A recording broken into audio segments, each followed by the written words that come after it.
साथियों नमस्कार। सफ़र जेआरएफ के इस यूट्यूब प्लेटफॉर्म पर आप सभी का स्वागत है। हम हिंदी कहानी के सफ़र में आगे बढ़ रहे हैं, जिसका यह दूसरा लेक्चर है। पहले लेक्चर में हमने देखा था कि इस यूनिट 7 को हम किस प्रकार सटीक तरीके से कम समय में तैयार कर सकते हैं, ताकि सभी इसके क्वेश्चन हम ठीक तरीके से कर पाएँ। आज हम पाठ्यक्रम पढ़ने की शुरुआत करेंगे, जिसमें हम कहानी पढ़ेंगे एक टोकरी भर मिट्टी। ये सामने वाली स्लाइड में इकाई 7 यूनिट में हिंदी कहानी का सिलेबस है, जिसमें हम आज हमारी पहली कहानी पढ़ेंगे माधवराव सप्रे जी द्वारा लिखित एक टोकरी भर मिट्टी। इसे हिंदी की पहली कहानी भी माना गया है और ऐसे ही एक-एक करके हम इन सभी 21 कहानियों को क्रमबद्ध पढ़ने का प्रयास करेंगे। आगे बढ़ते हैं। ये स्लाइड इस यूनिट की सबसे महत्वपूर्ण स्लाइड है, जिसमें 1 से लेकर 21 कहानी का मोटा खाका दिया गया है कि कौन-सी कहानी किस लेखक ने किस सन में लिखी थी। इसमें ऊपर वाली स्लाइड में आप देखोगे लेखक, उनका जन्म वर्ष कि किस लेखक का जन्म कब हुआ था, उसके साथ उनकी जो कहानी पाठ्यक्रम में लगी है, कहानी का प्रकाशन वर्ष, प्रकाशन पत्रिका किस पत्रिका में कहानी प्रकाशित हुई है और कहानी संग्रह जिनमें कुल कितनी कहानियाँ उसी में हम आज हमारी पहली कहानी पढ़ेंगे सप्रे जी द्वारा लिखित एक टोकरी भर मिट्टी। और इस कहानी का प्रकाशन वर्ष है 1900 या कहीं-कहीं 1901 मिलता है। और ये किस पत्रिका में? तो छत्तीसगढ़ मित्र पत्रिका में। ये मोटी जानकारी, ये कहानी एक टोकरी भर मिट्टी के संबंध में है। इसी प्रकार इस स्लाइड में सभी 21 कहानियों के संबंध में जानकारी दी गई है। अगर ये स्लाइड हम हमारे नोट्स में शामिल करके इसे बार-बार रिवाइज़ करके और याद करते हैं, तो जब हम क्वेश्चन पेपर देखेंगे, तो उसमें 1 से 2 क्वेश्चन यहाँ से हमें देखने को मिलते हैं। तो इसे अपने नोट्स में ज़रूर शामिल करें। आगे बढ़ते हैं, तो शुरुआत करते हैं सप्रे जी द्वारा लिखित एक टोकरी भर मिट्टी। इसके संबंध में कुछ विशेष जानकारी। इसका प्रकाशन वर्ष अभी हमने देखा 1900 या कहीं-कहीं 1901 मिलता है। और किस पत्रिका में? तो छत्तीसगढ़ मित्र पत्रिका में यह प्रकाशित हुई थी। ये छत्तीसगढ़ मित्र पत्रिका की एक तस्वीर है पुरानी। इस कहानी के संबंध में यह एक बहुत छोटी कहानी अभी हम देखेंगे, 1.5 से 2 पेज की कहानी है। कर्तव्य श्रेष्ठ कहानी है। ये कहानी का आदर्शवादी रूप या यथार्थवादी स्वरूप है, जिसमें वर्ग भेद, गरीब का शोषण, गरीब की निष्ठुरता, ये सभी इस कहानी की विषय वस्तु है। कहानी में एक गरीब बुजुर्ग महिला द्वारा जमींदार का हृदय परिवर्तन होना दिखाया गया है और इस कहानी में अदालती न्याय पर व्यंग्य भी है। इसी एक स्लाइड से हमें जून 2026 की जो नेट की परीक्षा थी, उसमें एक क्वेश्चन देखने को मिला था। अभी उन सारे क्वेश्चन को हम कहानी खत्म होने के बाद भी देखेंगे। आगे बढ़ते हैं। इसमें पात्रों की संख्या ज़्यादा नहीं है, पात्र सीमित है। एक जमींदार है, एक गरीब अनाथ विधवा है, विधवा की 5 वर्ष की पोती का भी ज़िक्र है और एक वकील का ज़िक्र है। बाकी इसके प्रमुख पात्र सिर्फ़ जमींदार और गरीब अनाथ विधवा है। यहाँ पर आलोचकों के कथन देखेंगे इस कहानी के संबंध में, तो गोपाल राय जी इसे संवेदना के क्षण पर अभिव्यक्ति की दृष्टि से हिंदी की पहली कहानी के रूप में मान्यता देते हुए कहते हैं कि इसकी भाषा ठेठ देसी हिंदी भाषा बताए। गोपाल राय अगर पूछेंगे कि एक टोकरी भर मिट्टी की भाषा को किसने ठेठ देसी हिंदी भाषा कहा है, तो गोपाल राय जी ने। और हिंदी की पहली कहानी किसने ठहराया है, तो देव प्रसाद वर्मा जी ने। देव प्रसाद वर्मा जी ने एक टोकरी भर मिट्टी को हिंदी की पहली कहानी ठहराया। माधवराव सप्रे जी की अन्य कहानी, जिसमें सुभाषी तरल और एक पथिक का स्वप्न। किसी भी कहानी के संबंध में हमें कौन-कौन से उसके पात्र हैं, वो याद होनी चाहिए। पात्रों के संबंध में अगर कोई विशेष जानकारी है वो, या राइटर ने कौन-कौन सी और कहानियाँ लिखी है और कौन-कौन से उनके कहानी संग्रह है। ये सभी जानकारी हमें पता होनी चाहिए। तो ये विशेष जानकारी एक टोकरी भर मिट्टी के संबंध में थी। अब हम लाइन बाय लाइन कहानी को पूरा पढ़ेंगे और देखेंगे कि उसके संबंध में कौन-कौन सी जानकारी महत्वपूर्ण है। कहानी शुरू होती है कि किसी श्रीमान जमींदार के महल के पास एक गरीब अनाथ विधवा की झोपड़ी थी। जमींदार साहब को अपने महल का हाथा उस झोपड़ी के तक बढ़ाने की इच्छा हुई। विधवा से बहुतेरा कहा अपनी झोपड़ी हटा ले, पर वह तो कई जमाने से वहां बसी थी। यह इस कहानी की प्रथम और महत्वपूर्ण लाइन है।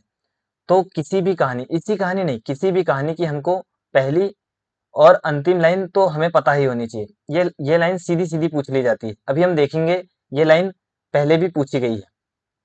आगे बढ़ते हैं। विधवा का प्रिय पति और इकलौता पुत्र उसी झोपड़ी में मर गया था। पतोहू मतलब उनकी उसकी बहू, पतोहू एक 5 वर्ष की कन्या। अगर पूछेंगे कि एक टोकरी भर मिट्टी में कन्या की उम्र कितनी है, तो 5 वर्ष। 5 वर्ष की कन्या को छोड़कर भी चल बसी थी। अब उसकी पोती इस वृद्धकाल में एकमात्र आधार थी। सिर्फ 2 ही उनके परिवार में मेंबर थे।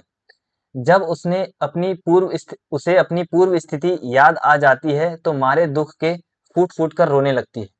जब उसने श्रीमान पड़ोसी की इच्छा का हाल सुना, तब से वह मृतप्राय हो गई।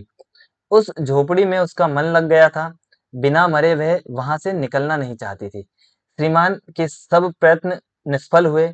तब वे जमींदार की चाल चलने लगे। बाल की खाल निकालने वाले वकीलों की थैली गरम कर उन्होंने अदालत से झोपड़ी पर अपना कब्जा कर लिया। ये एक लाइन है जो अदालती व्यंग को दर्शाती है।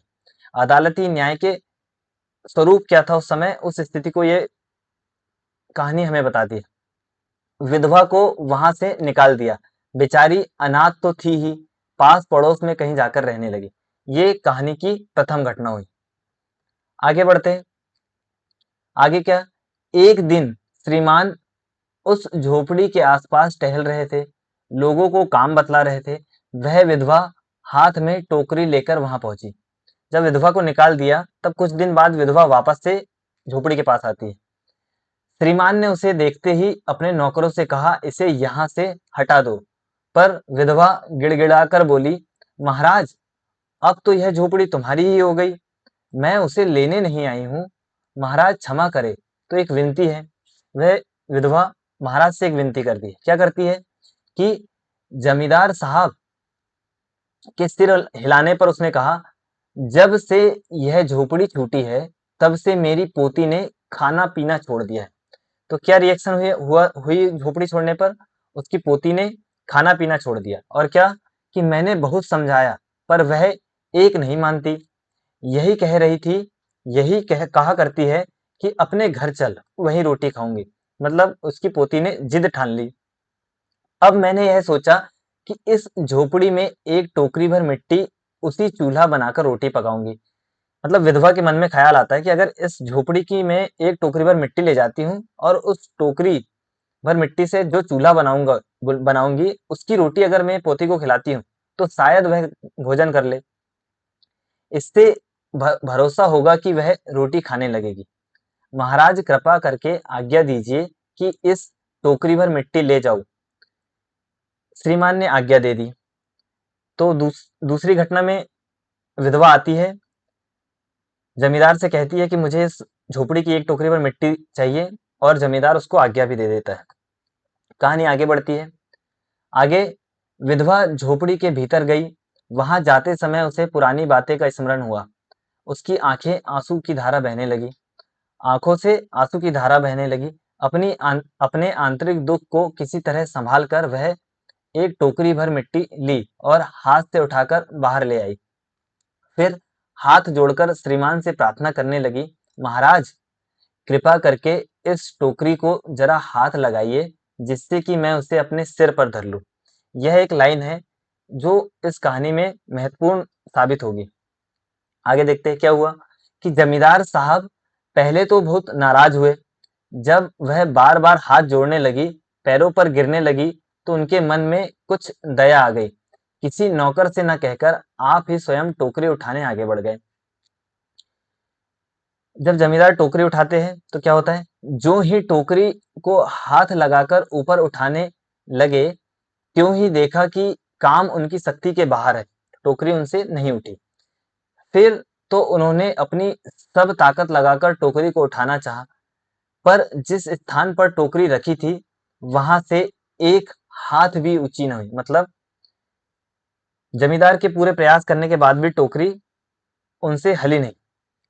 तब वह लज्जित होकर कहने लगे, नहीं, यह टोकरी हमसे ना उठाई जाएगी। फिर आगे, यह सुनकर विधवा ने कहा, महाराज नाराज न हो, आपसे एक टोकरी भर मिट्टी नहीं उठाई जाती और इस क्षण झोपड़ी में हजारों टोकरियां मिट्टी पड़ी है, उसका भार आप जन्म भर क्यों कर उठा सकोगे। यह एग्जैक्ट लाइन थी जिससे जमींदार के हृदय को चोट पहुंचती है, उसका हृदय परिवर्तित होता है। कैसे? वो विधवा कहती है कि एक टोकरी भर मिट्टी नहीं उठाई जाती और इस झोपड़ी में तो हजारों टोकरियां मिट्टी पड़ी है, उसका भार आप जन्म भर क्यों कर उठा सकोगे। आप ही इस बात पर विचार कीजिए।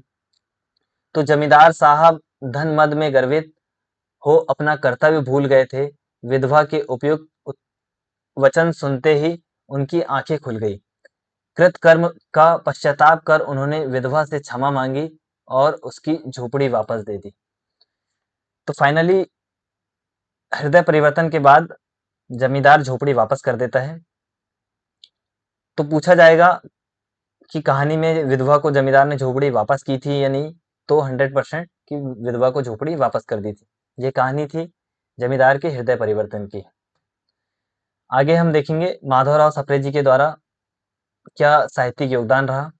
इनका जन्म देखते हैं तो इनका जन्म हुआ है 1871 में दमोह मध्य प्रदेश में। अगर कोई मध्य प्रदेश असिस्टेंट प्रोफेसर की तैयारी करने वाला छात्र है तो उसे माधवराव सप्रे जी को ध्यान से पढ़ना चाहिए, क्योंकि वे मध्य प्रदेश के हैं। और छत्तीसगढ़ का भी कोई विद्यार्थी है तो उसे भी, क्योंकि असिस्टेंट प्रोफेसर में इनसे जुड़े कोई भी कथन आ सकता है और यह तो हिंदी की पहली कहानी है। तो इनका जन्म कब हुआ था? जून 1871 में। तो 1871 उनका जन्म वर्ष याद रखना है। 54 वर्ष की आयु। साहित्यिक और पत्रकारिता में उनका क्या योगदान है? तो उनकी पत्रिका है छत्तीसगढ़ मित्र। तो छत्तीसगढ़ मित्र किसकी पत्रिका है, उसके संपादक कौन है? तो महावीर माधवराव सप्रे जी।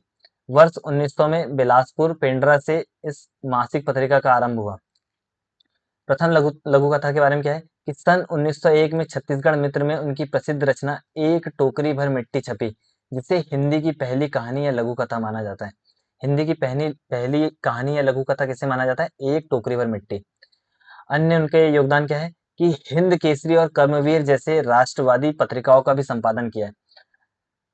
और आगे अनुवाद में उनका क्या योगदान था कि लोकमान्य तिलक जी की पुस्तक गीता रहस्य और समर्थ राम जी की पुस्तक दास बोध का मराठी से हिंदी में अनुवाद किया। अगर पूछेंगे किसी असिस्टेंट प्रोफेसर की परीक्षा में पूछेंगे या नेट की परीक्षा में पूछेंगे कि गीता रहस्य या दास बोध का मराठी में हिंदी अनुवाद किसने किया था, तो माधवराव सप्रे जी ने। तो ये था इस कहानी के बारे में संपूर्ण जानकारी। उम्मीद है आपको पसंद आई होगी। अब आगे इससे जुड़े कुछ क्वेश्चन देखते हैं।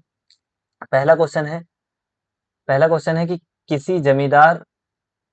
किसी श्रीमान जमींदार के महल के पास एक गरीब अनाथ विधवा की झोपड़ी थी। जमींदार साहब को अपने महल का हाता उस झोपड़ी तक बढ़ाने की इच्छा हुई।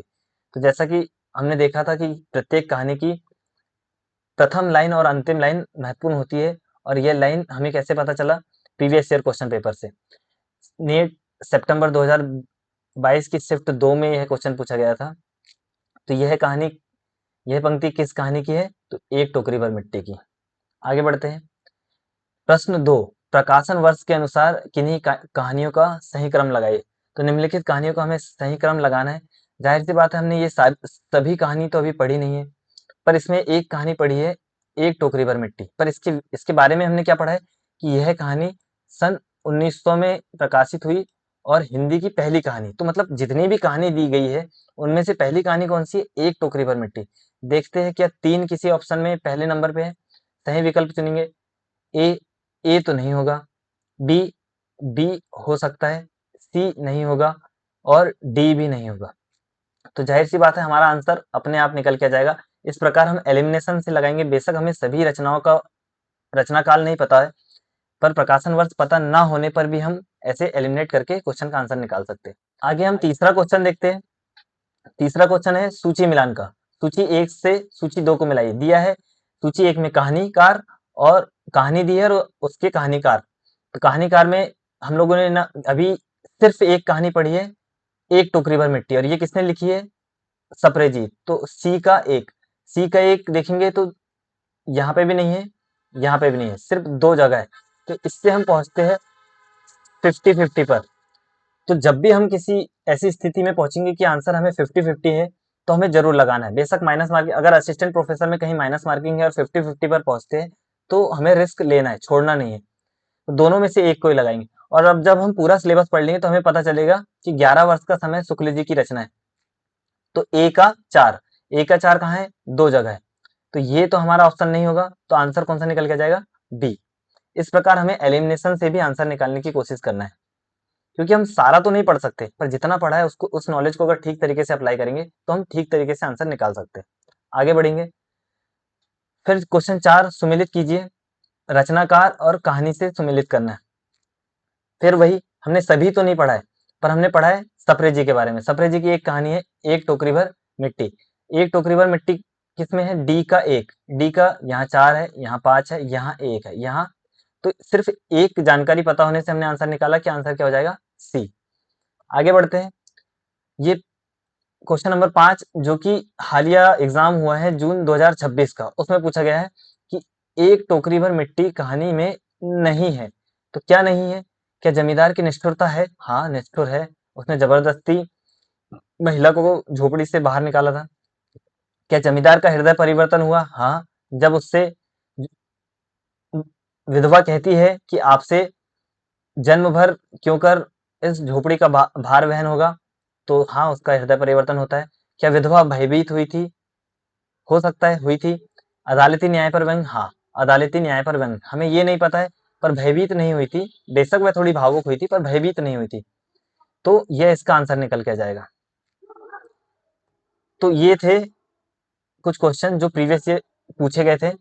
इन क्वेश्चन के आधार पर हम सभी कहानी के संबंध में विशेष कुछ बातें निकल सकते हैं कि अगर हमें कभी भी कहीं कहानी पढ़ना है तो उसमें कहानीकार, प्रकाशन वर्ष, पत्रिका, संग्रह, उसमें समाहित समस्त कहानियां, अगर किसी संग्रह के बारे में है जो हमारे पाठ्यक्रम में है तो उसमें समाहित हमें सभी कहानियां पता होनी चाहिए। ये पिछले 10 वर्षों के क्वेश्चन पेपर के एनालिसिस के आधार पर कुछ बातें निकाली गई है। हमें पात्र के बारे में पता होनी चाहिए, विषय वस्तु और महत्वपूर्ण पंक्तियां और विशेष तथ्य अगर कहानी के बारे में कुछ है तो। अगर किसी पात्र के बारे में हम पढ़ रहे हैं तो उसका नाम हमें पता होना चाहिए, आयु क्या है, व्यवसाय, व्यक्तित्व और संबंधित कोई विशेष जानकारी है तो वह भी पता होनी चाहिए। अगर उल्लेखित स्थान है, संख्या है, शहर इत्यादि के बारे में है तो ये भी हमें पता होनी चाहिए। कहानीकार के बारे में हमें क्या पता होना चाहिए? उनका जन्म वर्ष पता होना चाहिए, क्योंकि क्रम में लगाने के लिए पूछा जा सकता है। समस्त कहानी संग्रह उनके पता होने चाहिए और उनके प्रकाशन वर्ष के बारे में भी पता होना चाहिए कि कौन सा कहानी संग्रह किस प्रकाशन वर्ष में प्रकाशित हुआ है। आलोचना, हमें अगर किसी भी आलोचक ने कहानी के संबंध में कुछ कहा है, जैसे इसमें अभी शुरू में 2 आलोचकों के बारे में देखा हमने, और अगर कहानीकार के संबंध में कोई आलोचना, अगर माधवराव सप्रे जी के बारे में कोई आलोचना होगी तो वो भी हम इसमें इंक्लूड करने की कोशिश करेंगे। तो ये था आज का लेक्चर जिसमें हमने देखा एक टोकरी भर मिट्टी। उम्मीद है कहानी आपको पसंद आई होगी। तो धन्यवाद यहाँ तक बने रहने के लिए। अगर लेक्चर पसंद आया है तो उसे लाइक करें, सब्सक्राइब करें और कोई ज़रूरतमंद हो तो उसे शेयर भी करें। कमेंट करके ज़रूर बताएं कि आज का लेक्चर कैसा रहा। धन्यवाद। मिलते हैं अगले वीडियो में।